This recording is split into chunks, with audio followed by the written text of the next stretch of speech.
شام 5 بجے سے 7 بجے کے درمیان آپ کا دماغ زیادہ ایکٹیو ہو جاتا ہے۔ خواتین عام طور پر بھاری آواز والے مردوں کو ترجیح دیتی ہیں کیونکہ وہ زیادہ پر اعتماد اور جارحانہ نظر آتے ہیں۔ رونے والے لوگ اکثر نہ رونے والے لوگوں سے زیادہ مضبوط ہوتے ہیں۔ مختصر 1 یا 2 لفظوں میں جواب دینے والے لوگ عموماً زیادہ ذہین ہوتے ہیں۔ سفر دماغی صحت کو بڑھاتا ہے، دل کے دورے اور ڈپریشن کے خطرے کو بھی کم کرتا ہے۔ رات کو نیند نہ آنے کا مطلب ہے کہ آپ کسی کے خواب میں جاگ رہے ہیں۔ خود غرض لوگوں کی دنیا اپنی ذات تک محدود ہوتی ہے۔ آپ ان کے لیے کچھ بھی کر لیں، اگلے دن انہیں یاد تک نہیں رہتا۔ تجربہ کار لوگوں کی تجویز کو ضرور سنیں کیونکہ وہ اپنی ناکامی کی وجوہات بھی جانتے ہیں۔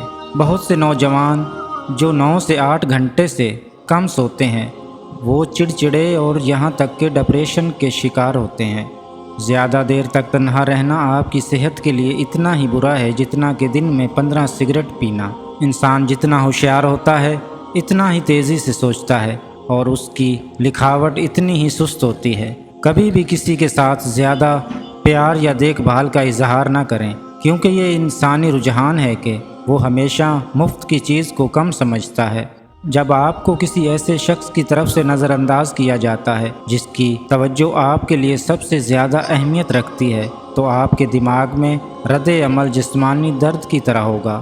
جب آپ کا کوئی جاننے والا آپ کو نیند میں نظر آتا ہے تو اس کا مطلب ہے کہ اس شخص نے سونے سے پہلے آپ کے بارے میں سوچا ہوگا۔ اپنے آپ سے بات کرنے سے آپ کا موڈ بہتر ہو جاتا ہے، آپ کی ذہانت میں اور خود اعتمادی میں اضافہ ہو سکتا ہے۔ اکثر بھول جانا دراصل اعلیٰ ذہانت کی علامت ہے۔ جن لوگوں کی سونگنے کی حس بہت اچھی اور تیز ہوتی ہے ان کا دماغ بھی تیز ہوتا ہے۔ جب آپ کسی سے ہاتھ ملاتے ہیں تو اگر وہ شخص آپ کا ہاتھ فوراً نہیں چھوڑتا تو سمجھ لیجئے کہ آپ ایک بہت پر اعتماد شخص سے مل رہے ہیں۔ جو لوگ خوش ہوتے ہیں وہ دنیا کو اس طرح دیکھتے ہیں جس طرح وہ دیکھنا چاہتے ہیں، اور جو لوگ اداس ہوتے ہیں وہ دنیا کو اسی طرح دیکھتے ہیں جیسے یہ حقیقت میں ہے۔